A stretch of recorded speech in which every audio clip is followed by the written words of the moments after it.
आज हम आकाश समूह सममिति का अध्ययन करेंगे।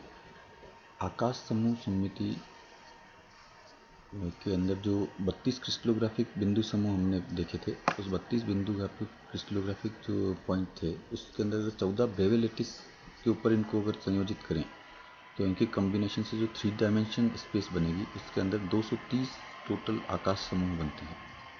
तो इन आकाश समूह के अंदर बिंदु समूह सममिति तत्वों के अतिरिक्त दो अन्य सममिति संक्रियाएं भी होती है, जो घूर्णन और परावर्तन के साथ नॉन प्रिमिटिव स्थानांतरण के संयोजक से बनती है, और इन दोनों का नाम है स्क्रू अक्ष और दूसरा है ग्लाइड तल। स्क्रू अक्ष क्या होता है? स्क्रू अक्ष के अंदर घूर्णन प्लस स्थानांतरण दोनों होते हैं।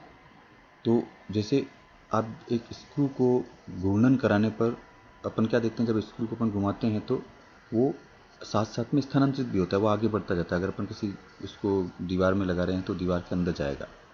तो अगर कोई एक स्क्रू अक्ष है तो अपना बिल्कुल उसी तरह से होगा, वो जब इसको घूर्णन कराएंगे तो साथ साथ स्थानांतरण भी होगा। और एक जो उसकी रिपीट डिस्टेंस कहलाएगी, उसके बाद में वो घूर्णन करने पर पुनः अपनी एक दूसरी पोजीशन पे आ जाएगा, जो अगेन लेटिस पॉइंट होगा। तो अगर मान लो कोई एक n फोल्ड स्क्रू अक्ष है तो उसके अंदर 2π/n के घूर्णन के साथ अक्ष के समांतर स्थानांतरण भी होगा। अब स्थानांतरण की जो लंबाई है वो n पर निर्भर करती है। अगर एक 2 फोल्ड स्क्रू अक्ष है तो स्थानांतरण अक्ष की दिशा में लेटिस अंतराल का आधा होगा। लेकिन अगर 3 फोल्ड स्क्रू अक्ष है तो इसके अंदर ये आधा नहीं होगा। अगर 3 फोल्ड है तो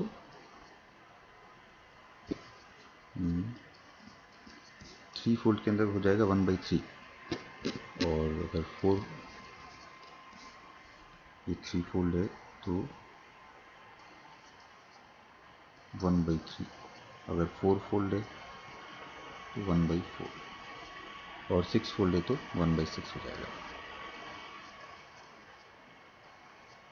तो अगर स्थानांतरण की लंबाई पूरा इस पर डिपेंड करेगी कि जो स्क्रू अक्ष है उसमें कितने फोल्ड सिमेट्री है। अब जैसे 2 फोल्ड को अगर हम देखते हैं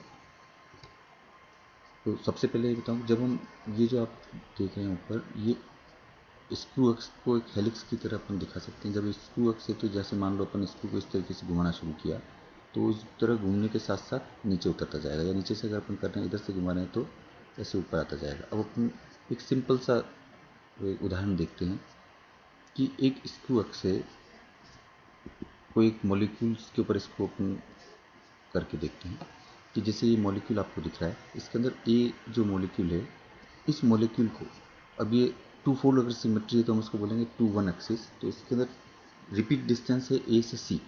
तो मान लो कि इसके जो कोऑर्डिनेट्स हैं वो है XYZ ए के, और जब यहाँ पर आ जाता है तो इसके कोऑर्डिनेट हो जाते हैं 1 + x y और z।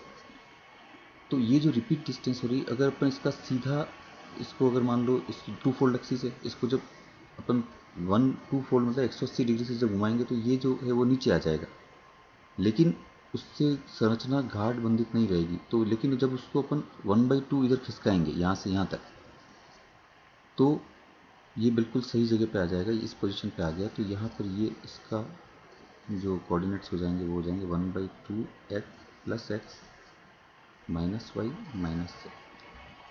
ये हो गया ये वाला।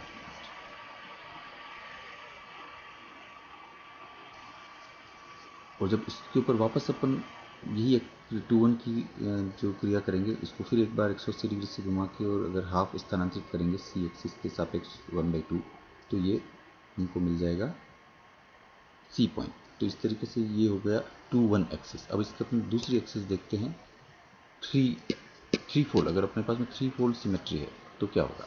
3 फोल्ड सिमेट्री में अब सबसे पहले आप ये देखिए कि अगर अपन किसी एक्स में यहाँ से देख रहे हैं, ये अपनी आँख है और अपन यहाँ से देख रहे हैं, तो अब 3 फोल्ड एक्सिस के अंदर क्या होगा, 120 डिग्री पे घुमाना है। तो हमारे पास में 2 ऑप्शन है। अगर हम 120 डिग्री पे घुमाते हैं, हमारी रिपीट डिस्टेंस ए से डी है, यहाँ से क्रिस्टल स्ट्रक्चर रिपीट करता है, और अगर मान लो 120 डिग्री से घुमाने पर ये 1/3 डिस्टेंस कवर करता है यहाँ से यहाँ तक, तो हमारा जो इसको जब हम एंटी क्लॉकवाइज घुमाएंगे, यहाँ से देखने पर आप ये देखिए एंटी क्लॉकवाइज घुमाएंगे इस तरफ देखिए ए से, तो हमें दूसरा जो पॉइंट मिलेगा वो मिलेगा बी। और हमारी इस समय जो डिस्टेंस कवर हुई है वो हुई है 1/3। अब इसके ऊपर वापस हम इस प्रक्रिया को करेंगे तो हम बी से सी पॉइंट पे आ जाएंगे। जब हम इसको तीसरी बार करेंगे तो डी पॉइंट मिल जाएगा और ये हमारा रिपीट डिस्टेंस हो जाएगा। तो हम जब यहाँ से देखेंगे तो हम ऊपर से अगर इसको देखेंगे तो ए से बी आ जाएगा, बी से सी आ जाएगा, और इस तरीके से हमारी ये प्रक्रिया ये चलेगी, और ये एक राइट हैंडेड हेलिकल स्क्रू की तरह हो जाएगा। लेकिन अगर हमारे जो थ्री फोल्ड एक्सिस के अंदर जब हम उसको 120 डिग्री से घुमाते हैं, इसके अंदर हम घूर्णन कितना कर रहे हैं 120 डिग्री, थ्री फोल्ड है, तो इसमें जब 120 डिग्री से घुमाने पर अगर ए से सी पॉइंट आएगा, अगर मान लो इसके अंदर जो स्थानांतरण था 1/3 था, अगर स्थानांतरण 2/3 हो, 2/3 हो रिपीट डिस्टेंस, यानी ए से डी जो रिपीट डिस्टेंस है उसका अगर हम 120 डिग्री एंटी क्लॉकवाइज घुमाने पर ए पॉइंट सी पॉइंट पे आ जाता है, तो उसके बाद में अगर 120 डिग्री वापस करेंगे तो सी पॉइंट से हमको ई पॉइंट मिलेगा।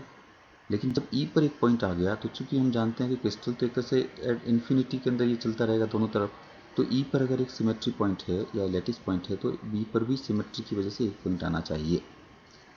तो चूंकि बी पर भी अब अगर हम इन सब पॉइंट को देखेंगे तो ये ए से बी और सी इस तरीके से जब जोड़ेंगे तो हमारा ये जो बनेगा ये बन जाएगा लेफ्ट हैंडेड हेलिकल स्क्रू।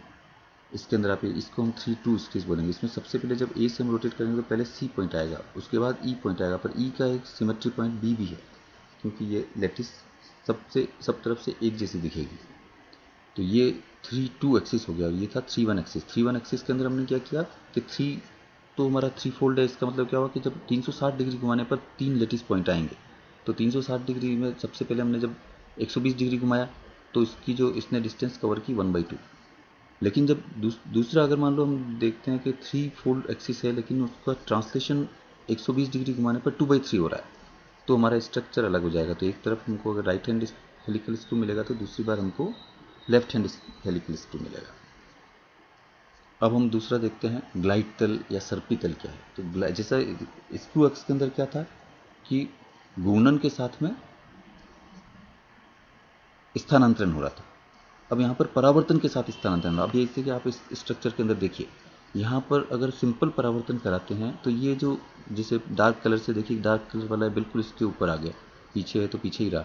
यहाँ पर अपने देखा था पहले इस वाले में देखा था कि जब अपन रोटेशन कराते हैं तो ऐसा नहीं होता। ये देखिए इस स्ट्रक्चर में देखिए, जब अपन इसको रोटेट किया तो ये वाला जो हिस्से हैं जो ब्लू और ये पीछे हैं ये इसके अंदर आगे की तरफ आ गए। लेकिन परावर्तन के अंदर क्या होगा, एक उसकी मिरर इमेज बनेगी। तो ये परावर्तन कराया तो ये पॉइंट जो है आप ये देखिए, पीछे वाले पॉइंट लाल अगर आगे है तो लाल आगे ही रहा। लेकिन अब इसके बीच की संरचना आप देखिए, इसके बीच में एक अच्छा खासा गैप है। तो मॉलिक्यूल के अंदर ये जो इस तरह का स्ट्रक्चर ज़्यादा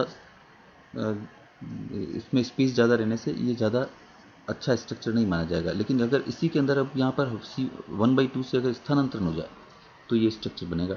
अब ये बिल्कुल देखिए इनके बीच की संरचना बहुत अच्छी होगी। तो ये जो है, ये जो तल है जिसके अंदर हमने पहले इसमें परावर्तन कर दिया, उसके बाद में हमने इसको स्थानांतरण किया, या पहले हमने स्थानांतरण किया उसके बाद परावर्तन किया, तो ये जो तल बना हमारा इसको हम बोलेंगे ग्लाइड प्लेन या सर्पी तल। ये देखिए ये वाला तल सर्पी तल होगा। इसके अंदर क्या होगा, पहले हम इसको परावर्तन करेंगे और उसके बाद स्थानांतरण करेंगे, या पहले हम स्थानांतरण करेंगे उसके बाद परावर्तन करेंगे, संरचना हमको ये वाली मिलेगी। तो ये इस तरह का तल कहलाएगा सर्पी तल या ग्लाइड तल। ये अब तो एक मैं आपको स्ट्रक्चर दिखाता हूँ जो अपना षटकोणीय गाढ़बंदी संरचना होती है, उसके अंदर दोनों पाए जाते हैं। इसमें दोनों ही तरह के अक्ष होते हैं। कैसे होते हैं मैं अपन थोड़ा सा इसको देखेंगे। देखिए सबसे पहले आप ये देखिए कि जो स्ट्रक्चर है इसके अंदर ये ए से बी का जो ये है, अगर मान लो ये ए है, जो अब इस फिगर में आपको ए दिख रहा है और ये बी है, तो एक्चुअल में ए और बी के बीच में जो डिस्टेंस है वो c/2 है। ये वर्टिकली सी एक्सिस के अंदर है, तो c/2 डिस्टेंस पर है। अब अपन देखते हैं स्क्रू कैसे होगा। तो ये जो पॉइंट है सेंटर पॉइंट, इस सेंटर पॉइंट से अगर अपन एक देखते हैं कि मान लो कोई एक सेंटर पॉइंट है सी, इसके ऊपर इस तरीके से अक्स और मान लें कि सी अक्स हो गया, तो नीचे जा रहा है ये उस पर कागज़ के ये ऊपर जा रहा है। तो जो सी अगर मान लो अब c/2 डिस्टेंस पर भी है तो ए और बी के बीच में 60 डिग्री का कोण है, लेकिन वो एक तल में नहीं है, दोनों के बीच में दूरी है c/2। तो अगर एक रेखा जो सी अक्ष के समांतर हो एवं केंद्र चित्र में इस केंद्र से गुजरे, उस बिंदु से अगर हम c/2 स्थानांतरण करें, यानी कि अगर ये सेंटर पॉइंट है, यहाँ से हम c/2 ले जाएं और उसके बाद में हम 60 डिग्री से गुणन कराएं, 60 डिग्री से हम घुमा देंगे, इन दोनों के बीच में 60 डिग्री का एंगल है, तो हम पहले इसको यहाँ ए लेवल को अगर c/2 से करेंगे तो बी लेवल पे आ जाएगा। उसके बाद हम जब 60 डिग्री से घुमाएंगे तो वो ए जो पॉइंट है वो बी के लेटिस पॉइंट हो जाएंगे। तो ये जो संरचना कहलाएगी ये हो जाएगा स्क्रूअक्स हो जाएगा और संरचना परिवर्तित नहीं होगी। अब ये जो आपको डैश वाली लाइन दिख रही है इसके अंदर, ये देखिए ये वाली लाइन है, ये भी सेंटर से गुजर रही है और ये इस अपनी जो पेपर दिख रहा है आपको, इसके बिल्कुल परपेंडिकुलर तल है। अगर एक तल, ये तल जो है जो सी एक्स के समांतर है और इसमें इस डैश रेखा से आप देख रहे हैं और ये इसको प्रतिच्छेद करता हुआ एक तल अगर मान लेते हैं, ये ग्लाइड तल हो जाएगा, सर्पी तल होगा। इसके अंदर क्या होगा कि हम सबसे पहले सी एक्स की तरफ c/2 से स्थानांतरण करें और उसके बाद सर्पी तल से परावर्तन करें, तो हमारे को संरचना में कोई परिवर्तन नहीं आएगा। हम इसको अगर स्थानांतरण करें और उसके बाद परावर्तन करें तो जो ए पॉइंट है वो बी पॉइंट बन जाएंगे, क्योंकि ये देखिए आप ए और बी के बीच में इधर ये बिल्कुल मिरर इमेज वैसे दिख रही है, लेकिन चूंकि बी c/2 डिस्टेंस पर है तो हम इसको इधर की तरफ c/2 तो ऊपर c एक्सिस की तरफ इसको पहले स्थानांतरित करें, उसके बाद हम अगर परावर्तन करेंगे तो जो ए पॉइंट है वो लेटिस पॉइंट बी में कन्वर्ट हो जाएगा और जो संरचना होगी वो चेंज नहीं होगी, तो ये हो जाएगा सर्पितल। तो इस प्रकार आप देखते हैं कि षटकोणीय गाढ़ बंधित संरचना जो होती है उसके अंदर दोनों प्लेन पाए जाते हैं। अब हम कल कुछ उसके आंकिक उदाहरण देखेंगे और कुछ देखेंगे क्यों 5 फोल्ड हाई फोल्ड सिमेट्री नहीं हो सकती, इस तरह से कुछ सवाल सॉल्व करेंगे।